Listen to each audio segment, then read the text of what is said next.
Hi guys, how are we doing today? Today I'm talking about which phone am I personally going to buy out of these Mi11X, Realme GT, OnePlus 9R and iQOO 7. So here we go, and I hope you like the video because it's very interesting and it will tell you what I think before buying a phone. So let's get started guys. The first thing I'm going to tell you is I'm going to buy a Realme GT. And I'll tell you why. Firstly, I've never used a Realme phone. It is surprising, but yes, I've never used a Realme phone. I've used everything from Micromax to Microsoft. Okay. So yes, I've used a lot of phones, never a Realme phone. So it's weird. And as you know, I don't get review units. So makes sense that I purchased one personally for myself. So I'm going to buy the Realme GT phone. But why am I going to buy the Realme GT? Well, the simple reason for this is it is a cool phone. I've been hearing so much about Realme GT. It is a damn cool phone. But then obviously the specs aren't all that different from all the other phones available in the market, right? The thing is, I firstly have stopped trusting iQOO, and that's been clear since a lot of few videos. So again, I'm probably not going there one more time to get myself made an idiot. But why not MI or why not OnePlus? I've already tried the phones. I know how they work. I know how the UI is, and I'm not very fond of the MI UI 12. Very honestly speaking, it's not fancy. It's not cool. So what I'm going to do is I'm going to try the Realme UI. Now, there's another phone that I have not tested and probably am thinking about, but it's still out of my budget, which is the Samsung Galaxy S20 FE 5G. They have long names. But yeah, it is a cool phone, but then it is going to come with a last year processor. That is something that is holding me back. But maybe at that moment, whatever the price scenario is, whatever my budget is, whatever my expectations are, it might change. But right now, I'm still going to go for Realme GT.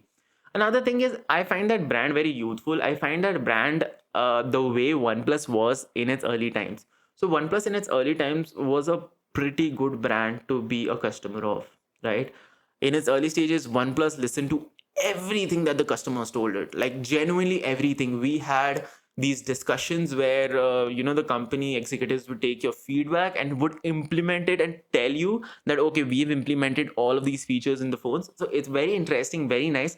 And Realme has have started having these forums, these discussions, these contests. So they're getting there and they're going ahead, and it genuinely feels like a brand the way OnePlus was in its start. So that really makes me interested in it. Another thing is custom ROM supports, bootloader unlocking. That's something that I really want and do. I keep changing my custom ROMs even on my 60, even though I don't use it anymore. I still keep on changing those custom ROMs because genuinely it's fun. It's genuinely fun to play games with your devices. I'm not kidding. Don't try it at home. Don't tell me that I've told you so. But it is so much fun, dude. It's genuinely so much fun.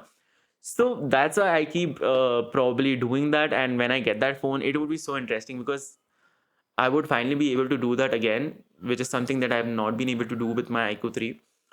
And I would not be selling my iQOO 3 because a lot of iQOO users are my subscribers, but probably this is my thought process behind buying a phone. Now, this may not be a very crazy video, but this would probably give you an insight on how I choose my phone, right? Because let's be honest, in all of these devices, the hardware is more or less similar, right? Something has a better charging, something has a worse camera, something has a better camera, better charging, something has a worse software. So either or you're going to lose something, you're going to gain something. So I am going to lose and gain things that I need. I don't need cameras. Genuinely, I don't need cameras. I have a full-fledged DSLR. I don't go around doing shoots on my phone.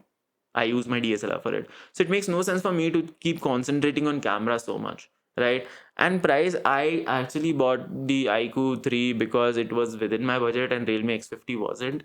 X50 Pro wasn't, and worst decision of my life. So probably won't be considering budget all that much, right? And that is how I choose a phone. So I hope you like the video. I hope you like the discussion. If you want to tell me what phone you are buying, please do so. I want to know which phone you are buying. Give it in the comments down below. That's all for this video, guys. This is Rom Guruji signing off.